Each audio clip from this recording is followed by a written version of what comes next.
अस्सलामुअलैकुम। उम्मीद करता हूँ कि आप तमाम खैरियत से होंगे। आज की जो वीडियो है इसके अंदर हम ये चीज़ देखेंगे कि हम कैसे एक इमेज को लेकर उसमें एक कंप्लीट पीबीआर टेक्सचर्स उसके ज़रिए बना सकते हैं। तो इसके अंदर दो अप्रोचेज़ हैं। जो सॉफ्टवेयर हम इस्तेमाल करेंगे वो सबस्टांस 3D सैम्पलर है और ये एडोब का सॉफ्टवेयर है, और जो हम अपने टेक्सचर्स को ट्राई करेंगे वो एडोब का ही सॉफ्टवेयर सबस्टांस पेंटर, उसके अंदर हम ट्राई करेंगे। तो इसकी दो अप्रोचेज़ हैं। एक तो ये कि आपके पास इमेजेस हों किसी भी प्रोडक्ट की, किसी टेक्सचर्स की, और आप उन इमेजेस को इस्तेमाल करते हुए पीबीआर टेक्सचर्स बना लें। और दूसरी अप्रोच ये है जो ज़्यादा एफिशिएंट है, लेकिन इसके अंदर ये ज़रूरी है कि आपके पास वो चीज़ अवेलेबल हो। तो दोनों अप्रोचेस को देख लेते हैं। पहली अप्रोच तो यूँ है कि अगर आपका एक प्रोडक्ट है, वो कोई भी प्रोडक्ट हो सकता है, उसको हम फ़र्ज़ कर लेते हैं कि जो मेरे पास प्रोडक्ट है वो एक शू है, उसका 3D मॉडल है। उस शू को फ़ोटो स्कैन किया गया है। जब फ़ोटो स्कैन करते हैं तो उसके अंदर आपका जो प्रोडक्ट है उसके वो पीबीआर टेक्सचर्स भी साथ देता है, मटेरियल्स भी देता है। तो इस मटेरियल को देखते हैं, ये आप देख सकते हैं, ये इसका बेस कलर है। और बाकी आप देख सकते हैं कि शू के मुख्तलिफ़ पार्ट्स को अनस्टिच करके, काट के प्लेस किया गया है और उसके बाद उसके टेक्सचर्स को स्कैन किया गया है। तो अगर हमारे पास ये अवेलेबल है तो दिस इज़ एन इफ़ेक्टिव और efficient method compare to the second one. लेकिन दूसरे से भी अल्हम्दुलिल्लाह हम बहुत अच्छा जो काम है वो चला सकते हैं। ये आप देख सकते हैं कि इसके अंदर मटेरियल्स में ही नॉर्मल मैप भी मौजूद है। तो ऐसा करते हैं कि हमने 3D सैम्पलर जो है उसे लोड किया हुआ है। अब इसके अंदर हम अपने टेक्सचर्स लोड करेंगे। ये तमाम के तमाम टेक्सचर्स उठाए, ड्रैग किया और इस तरफ जो आपकी लेयर्स वाला स्टैक है उसके अंदर इनको प्लेस कर दिया। और टेक्सचर इंपोर्ट थर्ड ऑप्शन जो है उसे हम सेलेक्ट करेंगे और ओके कर देंगे।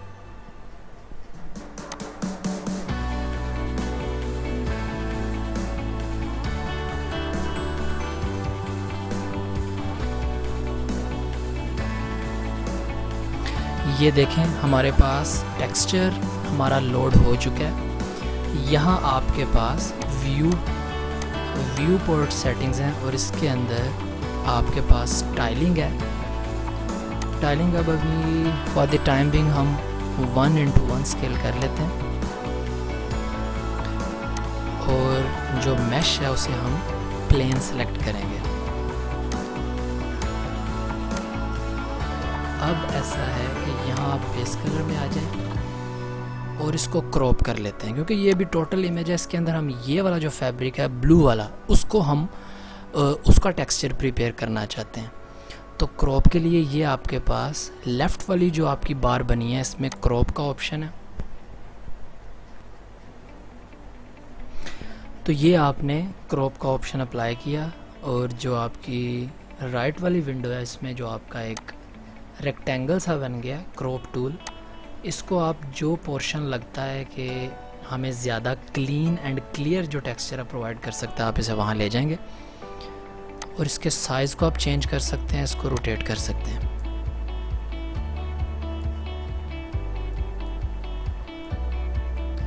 इस जगह हम इसे लेकर आएंगे।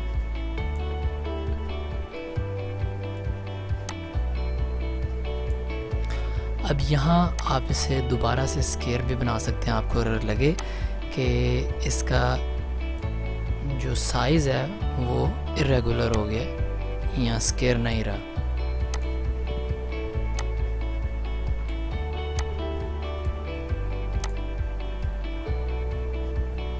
नेक्स्ट आप क्या करेंगे कि जब आपने एक पोर्शन सेलेक्ट कर लिया तो आप इसको यहाँ से इसका टेक्सचर स्केल बढ़ा दें। 4x4 करके हम देख सकते हैं।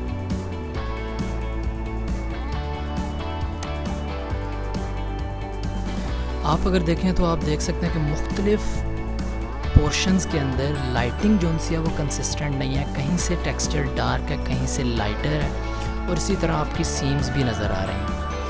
तो अब सबसे पहला अपने लेयर स्टैक के अंदर इक्वल लिखेंगे तो आपके पास इक्वलाइज आ जाएगा। आप ये वाला जो है इफ़ेक्ट है वो इस पर डालें। ये क्या करता है कि ये लाइटिंग को कंसिस्टेंट कर देता है। ये देखें, तो इसके अंदर जो वैल्यू आपको लगता है कि मुनासिब दिख रही है, आप वो वाली वैल्यू सेलेक्ट कर लें।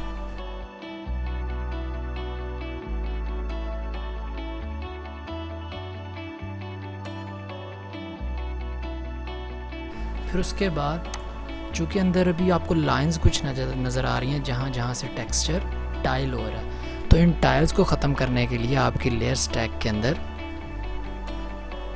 टाइलिंग और मेक इट टाइल के नाम से दो ऑप्शंस अवेलेबल हैं। हम पहले टाइलिंग को देख सकते हैं, लेकिन इससे पहले हम एक और चीज़ करेंगे।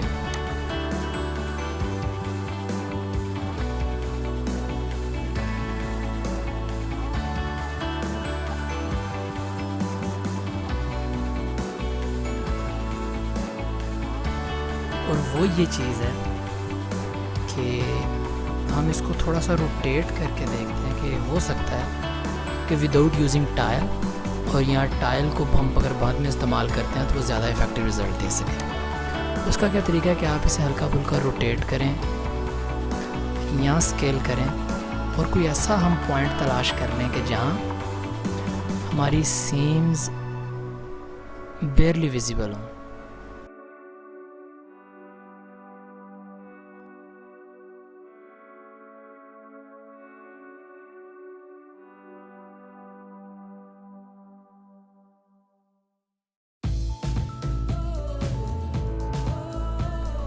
जी, तो आप देख सकते हैं कि मुझे ये वैल्यू बड़ी मुनासिब लग रही है और ये पोजीशन बड़ी मुनासिब लग रही है कि जिस लिहाज से अगर आप देखें तो सीम्स इसके टाइलिंग के बावजूद जो है वो बहुत कम नज़र आ रही हैं, बल्कि टाइलिंग के साथ ज़्यादा विजिबल है। तो टाइलिंग को अगर हम थोड़ा सा इस्तेमाल करके देखें और देखें कि हमें ये हमारे रिज़ल्ट को किस तरह बेहतर कर सकती है, तो इसमें आप थ्रेशोल्ड को कम करें,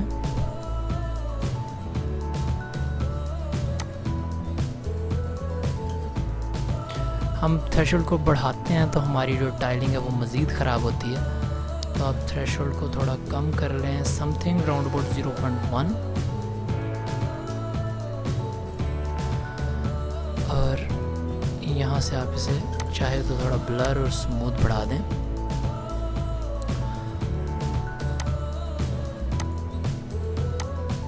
जी, रिज़ल्ट आलमोस्ट सिमिलर है, कोई बहुत ज़्यादा इफ़ेक्ट नहीं है, लेकिन खैर ऐसा करते हैं कि हम अपना दूसरा जो लेयर में मॉडिफायर है या हमारा इफ़ेक्ट है टाइल का, हम उसे भी एक दफ़ा अप्लाई करके देखते हैं और देखते हैं कि वो किस तरह हमारे रिज़ल्ट को और बेहतर कर सकता है। अगर हम इसे हाइड करें तो this is without tiling effect and this is with tiling effect, और मुझे जहाँ तक लग रहा है कि विदाउट टाइलिंग इफ़ेक्ट ही हमें ज़्यादा मुनासिब लग रहा है। आप इसको एक स्फीयर के ऊपर भी रैप करके देख सकते हैं कि क्या इफ़ेक्ट हमें दे रहा है। आप इसकी टाइलिंग बढ़ा सकते हैं और इसे ऑल राउंड द ग्लोब देख सकते हैं कि किस तरह का इफ़ेक्ट आ रहा है। और जब आप कंफर्टेबल फील करें और आपको लगे कि टेक्सचर इज़ ऑलमोस्ट रेडी, तो आप इसके कलर को, जो कि काफ़ी हद तक धीमा पड़ गया, आप उसे दोबारा से रिकवर भी कर सकते हैं। आप लेयर स्टैक में जाएंगे तो इंतहा के जो से इसके अंदर मौजूद हैं आपके पास मुख्तलिफ़ किस्म के इफ़ेक्ट्स, ब्लर इफ़ेक्ट और डिफरेंट टाइप ऑफ इफ़ेक्ट्स। अगर आपके पास कोई टेक्सचर में कोई ऐसा पॉइंट है जिसे आप रेज़ करना चाहते हैं तो stamp tool is already available. Base में जाकर हम इसे स्टार्टिंग पे एक वैल्यू दे सकते हैं कि बेस मटेरियल क्या होगा। तो चूँकि आप फैब्रिक इस्तेमाल कर रहे हैं तो I think it should be fabric. बाकी ये दोनों जो सी लेयर्स के स्टैक्स हैं ये हम डिलीट कर देंगे, और जो हमारा थोड़ा सा कलर डिसैचुरेट सा हुआ है उसे हम रिकवर करने के लिए अपना एक लेयर ऐड करेंगे।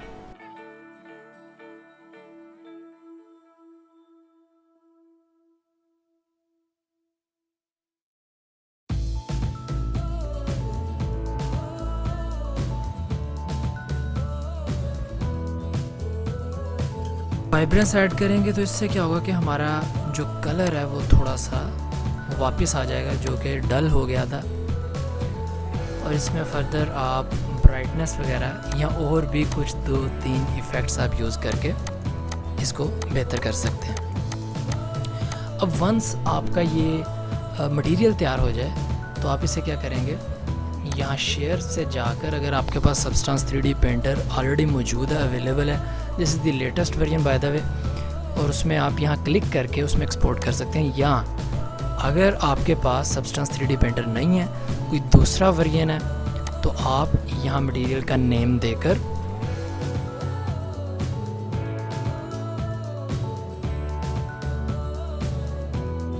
आप इसको as a substance 3D asset file export कर सकते हैं। यहाँ से आप इसका फोल्डर चूज़ करेंगे,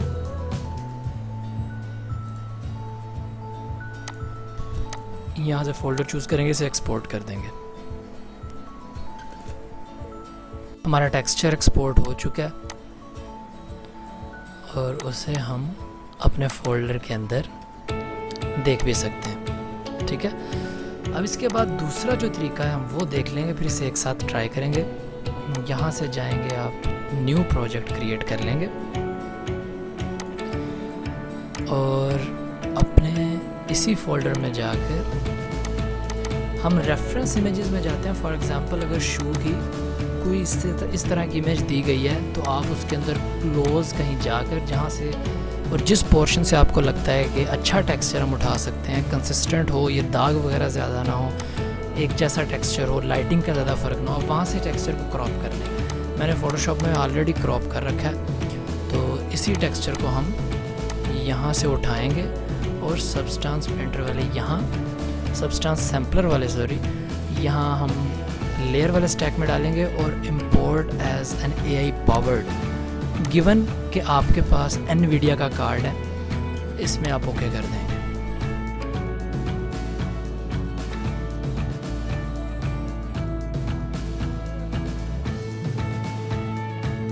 AI पावर्ड एक इमेज टू मटेरियल आपका इसके अंदर एक फंक्शन है जो वर्क करता है और बड़ा पावरफुल फंक्शन है, और वो अपने हिसाब से चीज़ें देखकर उसे कंट्रोल करता है। इसमें आप फॉर द स्टार्ट 2x2 भी कर सकते हैं, 4x4 भी कर सकते हैं, जिस तरह आपको मुनासिब लगे। आप इसके करीब जाएंगे तो आपको वो तमाम डिटेल्स वगैरह भी नज़र आएंगे।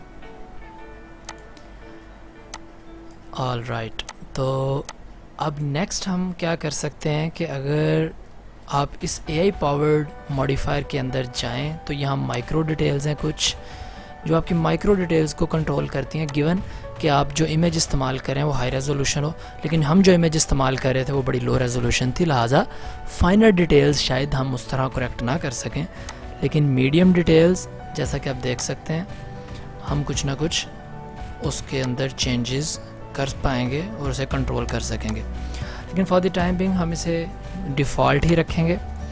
इसमें आप नॉर्मल को इन्वर्ट भी कर सकते हैं अगर आपको लगे कि नॉर्मल ठीक नहीं आ रहा तो, और इसके अंदर रफनेस को आप नीचे से कंट्रोल कर सकते हैं। There is a value 0.5 default है, मैं पसंद करता हूँ फैब्रिक के लिए ख़ास तौर पे जो इतना शाइनी नहीं है, कुछ 0.55 वैल्यू। लिहाजा जो नेक्स्ट है वो बाकी तमाम के तमाम स्टेप्स वही हैं जो हमने पहले किए हैं, एक्सेप्ट कुछ 1-2 स्टेप्स के जो कि इंतहाई लॉजिकल हैं और आपको बआसानी देखने से ही पता चल जाएंगे। तो लिहाजा इस चीज़ को आप वॉच करें क्लोजली।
तो अब आप देख सकते हैं कि दोनों के दोनों जो मटेरियल्स हैं वो हमारे पास रेडी हैं, एक्सपोर्ट हो चुके हैं। आप दोनों को यहाँ से पकड़ेंगे, उठाएंगे, सबस्टांस पेंटर में ले जाकर जहाँ आपके बेस मटेरियल्स हैं वहाँ एज अ बेस मटेरियल दोनों को आपने एज अ बेस मटेरियल करना है और करंट सेशन में या जिस तरह भी आप चाहें इंपोर्ट कर लेना है। I have already imported this, इसीलिए मैं दोबारा इंपोर्ट नहीं कर रहा। ये आप देख सकते हैं fabric 1 original, this is the fabric 2। इसको आप अप्लाई करेंगे फर्स्ट ऑफ ऑल फैब्रिक 1 को। यहाँ से आप टाइलिंग इंक्रीज़ करें 5 के करीब, 5 आई थिंक लेस है, 10 इज़ गुड।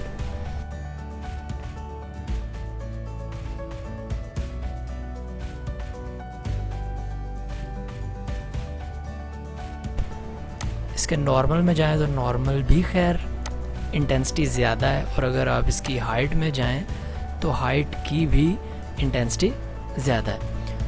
तो आप क्या करेंगे कि यहाँ से जाएंगे, आपने इस चीज़ की बिल्कुल टेंशन नहीं लेनी और ये नहीं करना कि आप 3D सैम्पलर में दोबारा भाग जाएं और जाके वहाँ करेक्शन करें, बहुत ज़्यादा वक्त लगाएगी। आप इसमें आएंगे, हाइट में आएंगे और इसकी वैल्यू जो आपको मुनासिब लगती है आप वो इसकी वैल्यू यूज़ कर लेंगे।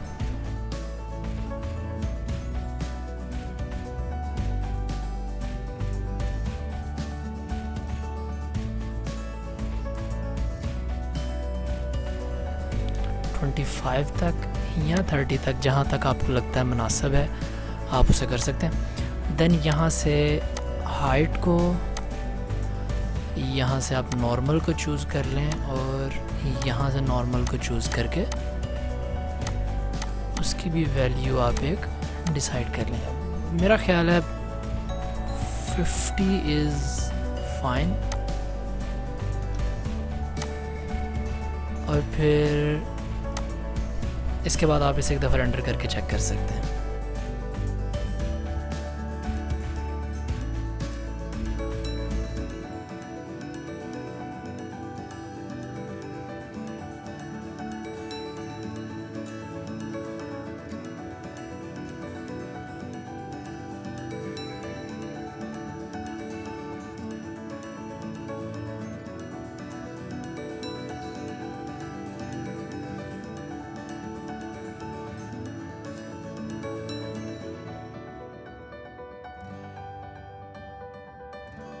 तो लिहाजा आपके सामने मैंने उसका टेक्सचर भी 4K कर दिया है, उसकी मैंने टाइलिंग भी बढ़ा दी है, और ताकि आपको उसका एक इफ़ेक्ट नज़र आ सके और एक प्रीमियम क्वालिटी में हम उसे देख सकें।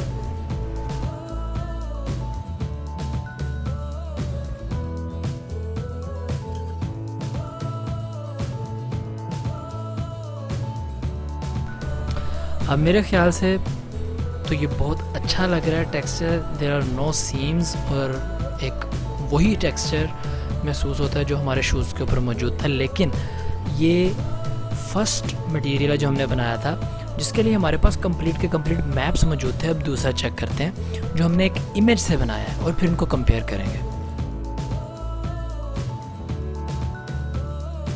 और अभी हम इसके ऊपर दूसरा मटेरियल अप्लाई करके देखेंगे, जो खैर हमने बनाया फ्रॉम एन इमेज। उसको अप्लाई करते हैं। ये इसकी हाइट की इंटेंसिटी बहुत ही ज़्यादा है। खैर इसको आप 15 सेगमेंट्स दें। इसकी हाइट को, चूँकि मैंने पहले थोड़ा सा इसको करके देखा है और मुझे अंदाज़ा है कि इसकी जो हाइट है वो समथिंग लाइक 10 या 15 ही अच्छी लगेगी, उससे ज़्यादा ये ज़्यादा ही हमें इंटेंस लगेगी। तो इसके साथ साथ आप इसकी नॉर्मल की वैल्यू को भी कम, तकरीबन वही हम करेंगे, 50 हम इसे कर देंगे। हाइट को हमने ज़्यादा किया क्योंकि हाइट इसकी ज़्यादा महसूस हो रही थी। और इसको एक दफ़ा रेंडर करके आप देख लीजिएगा।